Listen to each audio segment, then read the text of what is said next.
So Christine, good morning. Morning to you. As you know, we are running a series of KAB Tales where we feature some of the prominent people in the history of KAB University. It's such a joy for us to know that you are one of the people who has been there since inception and who has seen the university grow through the years. And we know that starting is not easy, and that is why we believe that we would be interested in knowing those very people who are part of the vision and the seeding to see our university start to grow to become the beacon of academic excellence that we see today. So you are welcome, and I'll quickly ask that kindly introduce yourself and tell us briefly who is the person in the names that we know as Christian today. Thank you, Mr. Sempongo. I'm happy to be here, and I thank God for KAB University.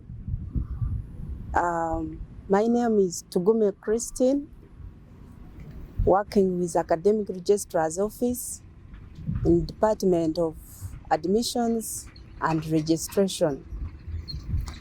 Yeah, for me, I was born from Buchundura, Kashambia, and we are staying at Chisi's Hospital. My father started with Dr. Sharp, Chisi's Hospital. And I was inspired by my father, who started Chisi's Hospital, the way he started with KAB University, to remain in the institution, to see it growing. I started working with KAB University 2002 in March, and KAB University opened officially 2002 October 21st. It wasn't easy starting the university. I started working with KAB University. I'm the one who received the 42 students and managed to shortlist the first workers by the help of Mr. Henry Tiagenda, who was the one to guide me what I was supposed to do. I was the one selling application forms, receiving students, typing these application forms, registration forms. So I'm happy to be here. So Christine, that is a very interesting part of history, and we are happy to have you, and that also tap into some of that history. So you mentioned a bit of that, and you mentioned Mr. Henry Tiagenda, Colonel Henry Tiagenda, as one of the people. Who did he work as during those early years, and what are some of your early memories then of the starting there, as we say, the university is as a young university starting? He was like a secretary to the university at the moment. He was the headmaster of Kigezi High School. But for me, I was sitting in this building, this side, and the other side was council, the government. So he could give me the duties, what I'm supposed to do at that time.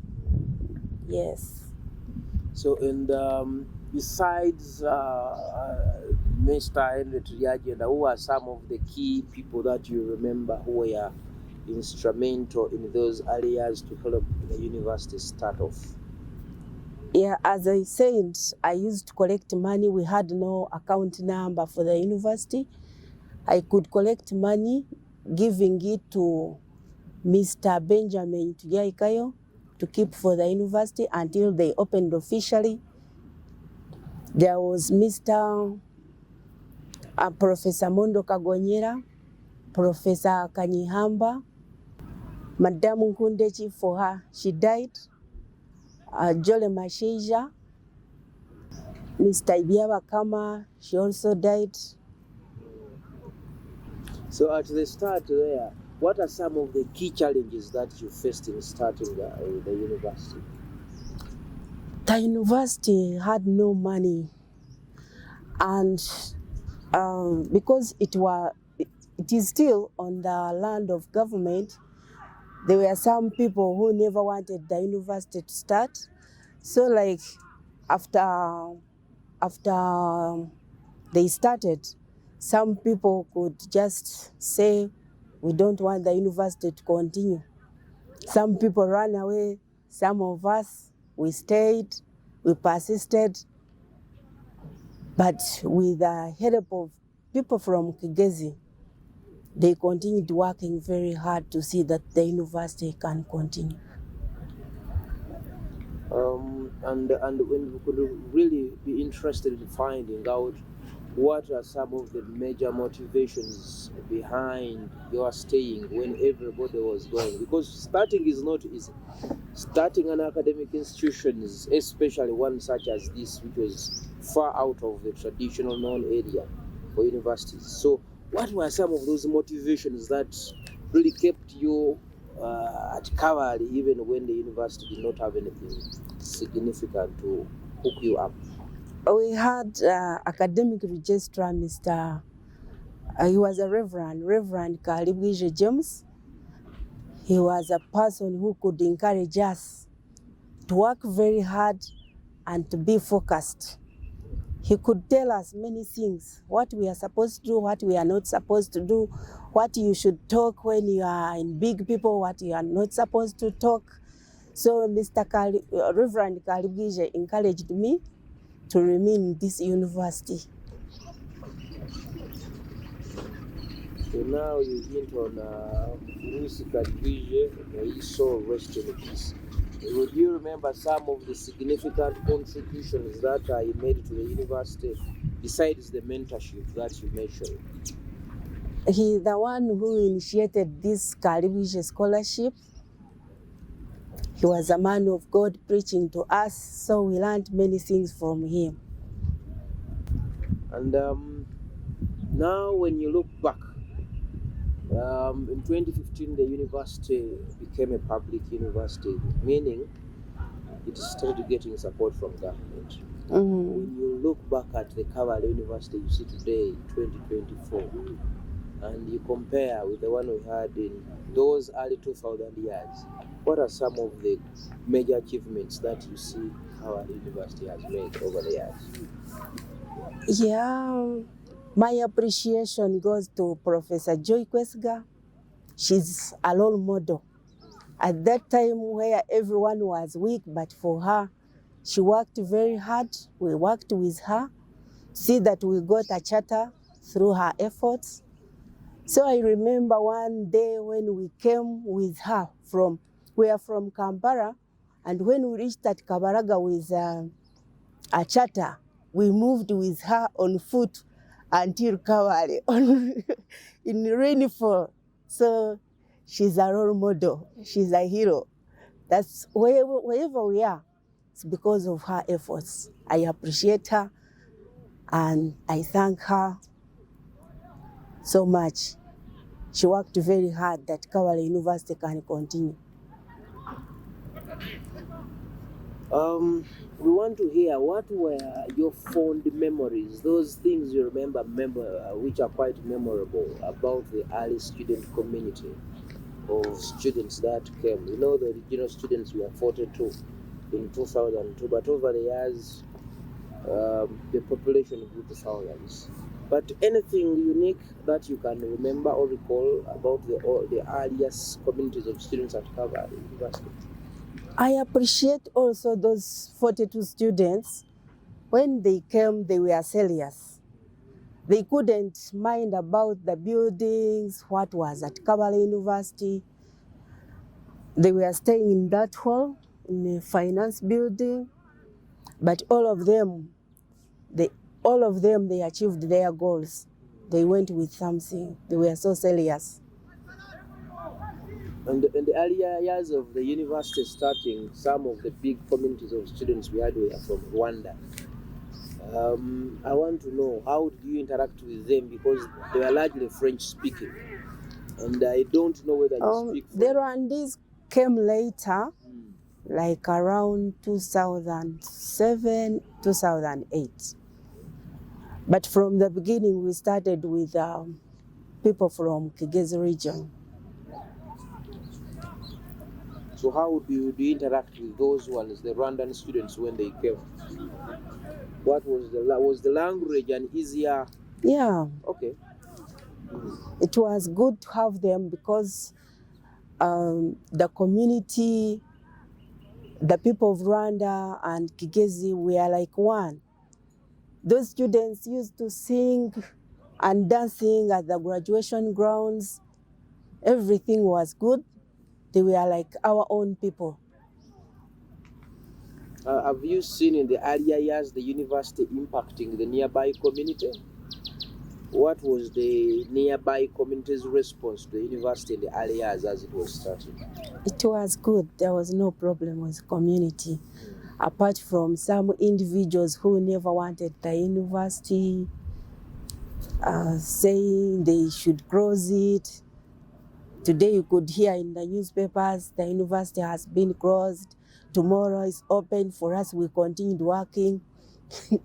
So it wasn't easy, but by the grace of the Lord, it's like this. Yeah. Now, you mentioned the time you got the charter, Professor Kwesiga, traveling from Kampala to reaching Kavalaga, walking on foot to celebrate it. One such other milestones that the university also celebrated was the receiving of other assets like the university bus and all of that. Which are some of those that you fondly remember, achievements that really caused celebrations in Kavala? The charter and government status. Yeah. In 2015, government takeover. That was another milestone. Okay. Yes. What dream do you have of seeing Kavala University become? Yeah, I can see a big dream, big vision for Kavala University. Where we started from is where we are now. There is a step. And I hope to see Kavala University being like Harvard, being a great university. Yeah. Who are some of the staff that you remember fondly? Who are among the earlier staff in the early 2000s that you see around today? There is Digina Kenyinyozi, Mr. Besiga Bernard. Yeah. Some of the area. Okay. And probably I could also ask that what would be your message to the new staff that have come over the university, especially from you such as the senior staff who has been here for some time? Your word of inspiration. My word, which I can give to the new staff, is continue working as a team, as a family, with love and kindness, because that's how we started. With the guidance of Reverend Kalibije, we lived like a family. So I encourage everyone here to live together as sisters and brothers and working as a team. Thank you. We also want to hear who are some of the earlier officers there in terms of Vice Chancellor. You only mentioned Canon Kalibije. The earlier leadership of the university that you remember. The first Vice Chancellor was called Professor Levy. The University Secretary was Professor Ashley. Professor Jarugaba was a consultant. When Professor Levy left and went back to Italy, Professor Jarugaba replaced him as acting. Then after Professor Jarugaba, Professor Joy Kwesiga came in. Those people, they had a spirit. They were not working for money, but you could find the vehicles here without fuel, without allowances. They worked very hard. Yeah, may God bless them. Those who are still alive, those who have already gone, may their soul rest in peace. Some of the great promoters we've had, like the late Governor of the Bank of Uganda, Professor Emmanuel Tumusime Mutebiri, and the former Prime Minister, Professor Dr. Ruhakana Rugunda, among others. Others like Mr. Mbire Charles, Garuga Msinguzi. What lessons do we learn from them? Because those are people who committed to education, though many of them were not even directly into education. What lessons do we learn from them about bearing a vision? What I learned about the people of Kigezi, including amongst the people you have talked about, they had a spirit for their nation, for their people. So it was so great, so encouraging. And probably lastly, I would also mention that from the time we became a public university, after 2015 government statutory declaration, what have you seen as the major changes happening in KAB University since government took over? By the way, I have to thank government. I want to thank the President of Uganda for what he did to us, to sign that KAB University can change from private to government. It was so wonderful. When we joined government, before there was a crisis, but when government came in, they paid everything to us. Nobody can ask anything. They cleared all the bills for us. So I thank the government of Uganda and the president. On that particular one of the areas where Professor Kwesiga has mentioned and which is also written about is that sometimes the staff would go for months without salary when the university was still private. And really give us a feel of what that situation was and how did you survive through some of those tough times? The situation wasn't good, but we persisted, hoping that maybe God can change such situation. We are serving a living God, so let us persist. So we could stay with, for me that time I was a liaison officer, Kampala office, when the government was coming in to take it as a government institution. I was the liaison officer. I was the one to see that every information from KAB University to President's office to education, working with Honorable Manzi, may his soul rest in peace. So we managed to stay in relatives. You could stay with a relative when he's going to Kampala to work, they can take you. When they are coming back, they take you back home. We had no money. Yeah. That speaks about the level of commitment and a bit of that history. But I want to hear, KAB as a university takes the name from a region, a district of Uganda called KAB.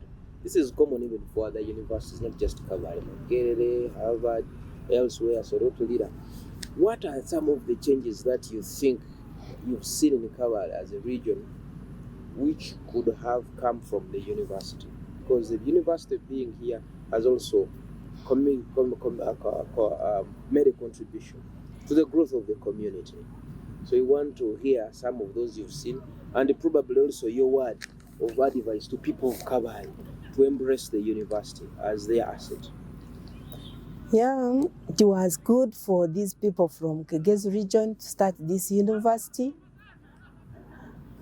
The university is helping everyone, not only the people from KAB, but the people of Uganda and the neighboring countries like Rwanda, Burundi, Congo, Tanzania. They are here. We have some lecturers who are from Kenya, Tanzania, students. So it's so great. So the community, we must love the people who are coming from very far. We must love them like brothers and sisters. not treating them, this one is from here, this one is from here. They are our own people because Kabale is growing. If you can see the buildings, the hostels, people from other places, they are the ones living there, not only people from Kabale. Okay. Finally, I want to hear what are your parting words for those who will come after you and me are gone. What message do you want them to find in this place about our university, which we are sitting in now and working for? My word is to tell them to love one another. We are just passing through. But whatever we are doing, we must think about our people. People from Guru, people from Bundibujo, they are our own people. Whether it's a new staff from everywhere, we should treat them well, like our own people.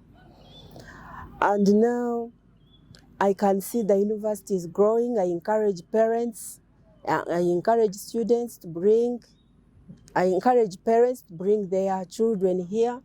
We started as 42 students, but now we have like 600 and more students. So we have grown to over 5,000 student population. The glory to God. I wanted to hear, what are your memories of Mukombe Libraries? As one of the oldest buildings on campus. By the way, Mukombe Library, the first books to be designed in the library. I'm the one who was carrying the books from this office with my head. We had no vehicles. I could carry the books with another lady. She died, Emily. Tuinobujo Emily, she died. We wrote the book, we typed them, we designed them. We are not librarians, but we are working like librarians. Yeah. That is binding them and carrying them to the library. Yeah, with our own heads. Do you remember the name of the librarian at that time? We had no librarian. We were the ones to carry the books and take them there, design them, we cross, go back here to work. Afterwards, they brought one sometime who was called Kabiriji. Yeah, but at first I was working like a bursar, a secretary, university secretary, a sweeper, human resource manager. Yeah, I thank God for that. That what we started is developing. It's by the grace of the Lord, not our own power, by the power of the Most High God.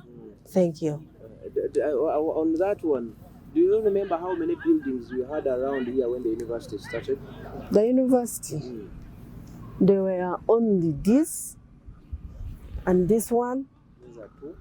The library. And the other ones, a library, Mukombe, and those small ones.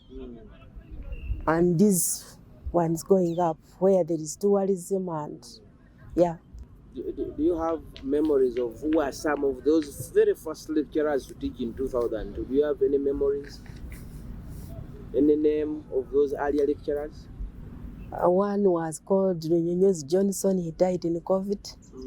Another one, Betty Matejeko. Another one, Wenceslus.